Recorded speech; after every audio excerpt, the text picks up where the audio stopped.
ক'ত গৈ আছোঁ কি কথা সেই সকলোবোৰ আপোনালোকে হয়তো ধৰিবই পাৰিছে। ঠিকেই ধৰিছে, আজি আমি গৈ আছোঁ মীনা বজাৰলৈ বুলি। এইফালে পিছে মীনা বজাৰ আহি পালোঁহি, তাৰপাছতে পিছে ফাৰ্ষ্ট টিকেটটো কাটিলোঁ। কাৰণটো হৈছে টিকেট কাউণ্টাৰত যদি ফাৰ্ষ্ট টিকেটটো নাকাটোঁ তেতিয়া কিন্তু আমাক ভিতৰলৈ সোমাব নিদিয়ে দেই। এইফালে পিছে বা দুজনীমানক লগ পালোঁ, তো চিনাকি বা দুজনীৰ লগতে কথা পাতিলোঁ।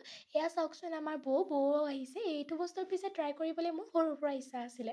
কিন্তু বয়সেই উকলি গ'ল নে, চাইজেই উকলি গ'ল নে, ৱেইটেই উকলি গ'ল, মই একো ধৰিব নোৱাৰিলোঁ দেই। এইফালে পিছে আহি পেলাই পালোঁহি, আহি পেলাই পায়ে ফাৰ্ষ্ট আমি এই গাড়ীখনত উঠিম বুলি ভাবিলোঁ। মানে ঘূৰাই পকাই দিয়ে যে এইখন গাড়ীতে।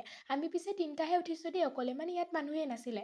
মানুহ কেলৈ নাছিলে সেইটো কথা নাজানো, কিন্তু আমি একদম পূৰা উঠিবলৈ ফাৰ্ষ্ট টাইম একদম পূৰা ভিডিঅ' কৰি ল'লোঁ। তাৰপাছতে ভিডিঅ' কৰাৰ পাছতে উঠি আছোঁ। এইটো বস্তুত যোৱা বছৰ উঠোঁতে অকণমান ভয় লাগিছিলে, কিন্তু এইবাৰ উঠা ভয় লগা নাই। কাৰণটো হৈছে এটা বস্তু যেতিয়া ট্ৰাই কৰা হয় তেতিয়া ইমান ভয় এটা নালাগে ন। এইফালে একদম উঠি পেলাই তাৰপাছতে উঠিলোঁ চকৰিত উঠি থাকোঁতে মই দাদাক কৈছিলোঁ ফোনটো বেগত ভৰা। কাৰণটো হৈছে ফোনটো যদি বেগত নভৰাওঁ তেতিয়া ফোনটো পৰিও যাব পাৰে। এইফালে পিছে আহি পেলাই পাইছোঁ এইটো বস্তুত মোৰ উঠোঁতে বান্ধৱীগৰাকীক লগ পালোঁ।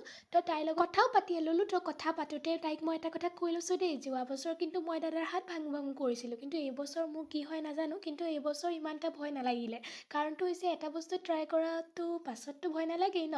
এয়া চাওকচোন আমাৰ দাদাই ভিডিঅ' কৰি আছে। ভিডিঅ' যিহেতু দুটা ফোনত কৰিছিলে, তো দুটা ফোনতে কোৱালিটি বেলেগ বেলেগ আহিব পাৰে দেই।